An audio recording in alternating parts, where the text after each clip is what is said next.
Today's video is regarding the Red Texas Cichlid, and the reason I've been putting it off for so long is because these hybrids, there is a crazy science to this, and it's like a whole world to itself, and it's super hard to understand because it's a lot like dogs, man. There's crazy new breeds all the time. They're doing miniature breeds, and it's just insane. And a Red Texas, for the most part, is a green Texas cichlid mixed with a blood parrot.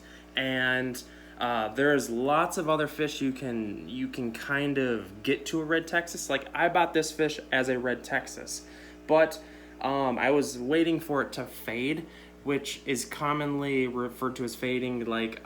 It's going to completely change colors, and it's going to just pop with a red coloration.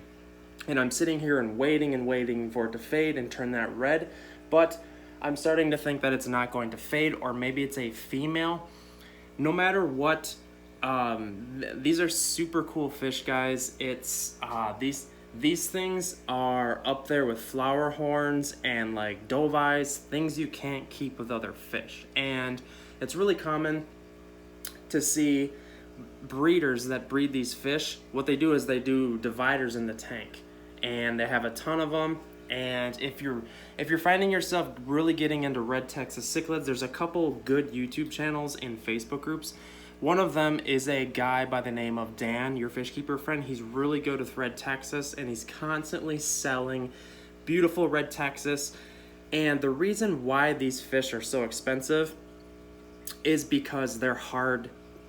Like, getting these beautiful fish, it's hard to do. Like, you might be able to breed a blood parrot in a green Texas, but like only 25% of the fry might actually turn out to actually be like Red Texas cichlids. And depending on the genes, they could be Red Texas, but they're still a weak coloration. It's a crazy deal, because sometimes an ugly fish and a beautiful fish can make a crazy combination to just this abstract beautiful cichlid. Like a lot of times you're like, oh, well, those two fish must be like, the parents of that fish must just be stunners, but it's actually, that might not be the case. So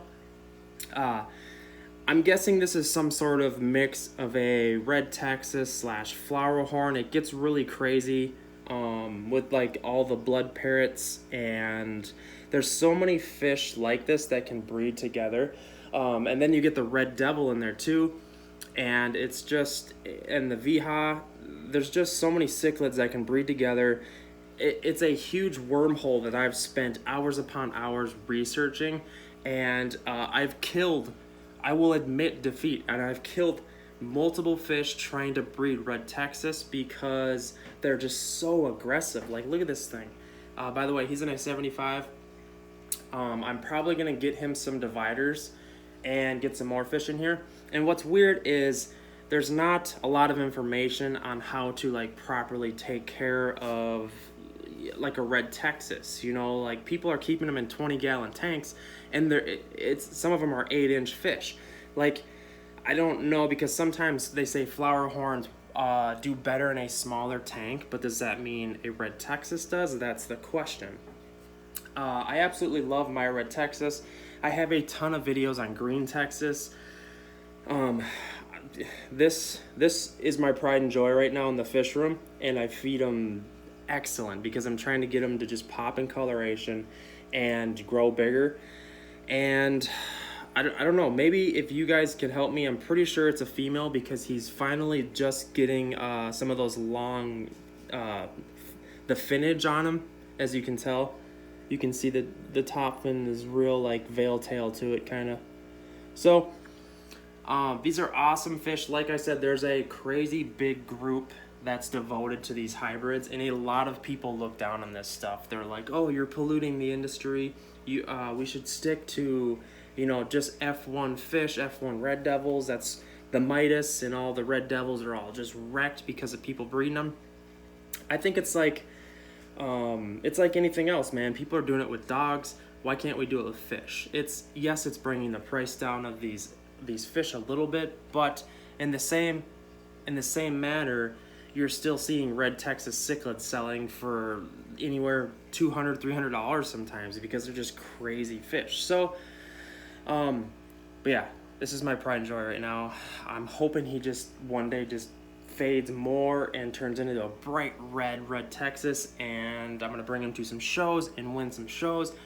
Okay, I'm dreaming now, but give you guys some updates. There's actually a fish store that is having like a huge closeout in the cities. I know you don't know what the cities is, but in here in Minnesota, it's in the Twin Cities, and they have a bunch of massive acrylic tanks. Like they have a 300-gallon octagon tank for free. And I messaged them and told them, hey, put my name on that tank. I have to drive 80 miles to get to you. So, and I'm probably going to be buying some other tanks. A guy that I know bought a 350 there for $300, an acrylic tank. It's actually a company that custom builds tanks, and they're just getting rid of like a bunch of tanks that were made the wrong size. Dude, they have like a warehouse stacked full of acrylic tanks. I'm like shaking, but yet it's a lot of figuring out. I have to get a trailer lined up. I have to drive 70 miles one way. I gotta have a babysitter for Avery. Like, the plan is to go tomorrow morning, and or else the day after. I'm trying to get there as soon as possible because they're selling like crazy. I did a bunch of water changes today in the fish room. This is I moved around a bunch of the pots here in the predator tank just because they're getting like overly aggressive, and I did a deep cleaning in the gravel. What I'll do usually is just do a regular water change where I just drop in the python, or you can use a PVC pipe that comes to halfway in the tank. That way you can walk away and only half of the water is changed. But like once every 3 months, I will just like self-destruct that gravel and do a deep cleansing. And that's what I did today. That's why you can kind of see this tank is kind of cloudy. But it has to happen because detritus and uneaten food just gets stuck in areas you would never think of, and you almost just have to do it. So what else is there, guys? I still haven't put any fish with the electric blues. I wanted to stop at the fish store today to pick up some angels or green tears or something, but the wife, we just didn't have it in the schedule. They're really weird. Like, they're laying inside that plant. I don't know if you can see that on the footage. They're like laying inside the plants. It's the weirdest thing ever. But yeah, guys, Red Texas Cichlids. This guy is a beauty. I want to do some dividers. I've been watching a bunch of videos on how to do like DIY dividers. If you guys have any cool ideas, you should hit me up. I'm thinking about just doing like the PVC with like black netting around it, and just using some suction cups.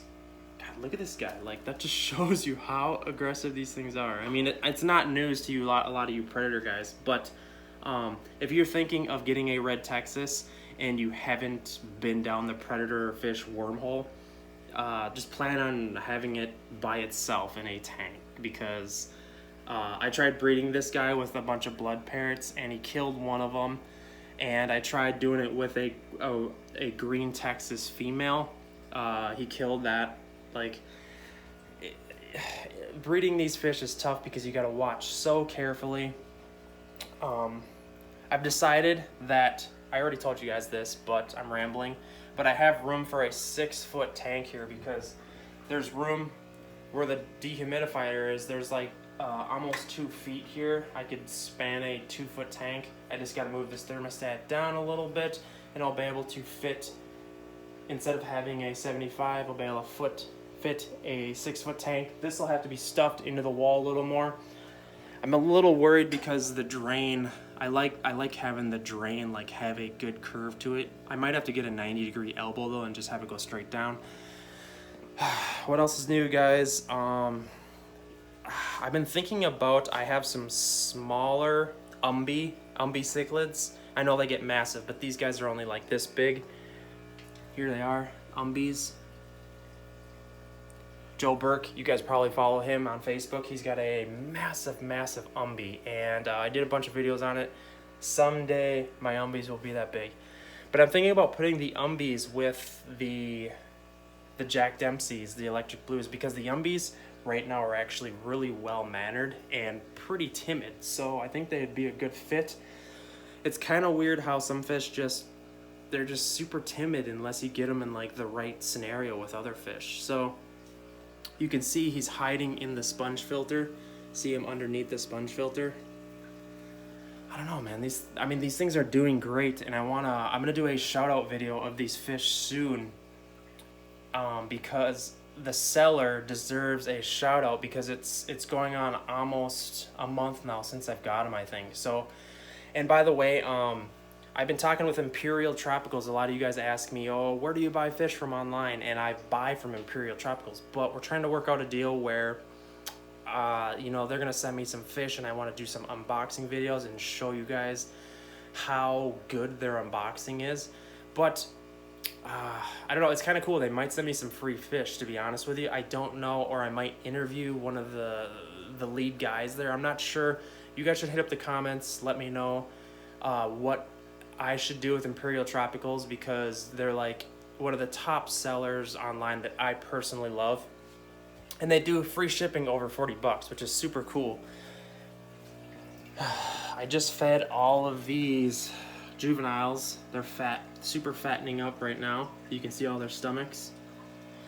All right, guys, Red Texas Cichlids, beautiful fish. You should send, if you have videos of your Red Texas that's just like super vibrant and exquisite and beautiful, you should send them over to me, because I just love seeing them.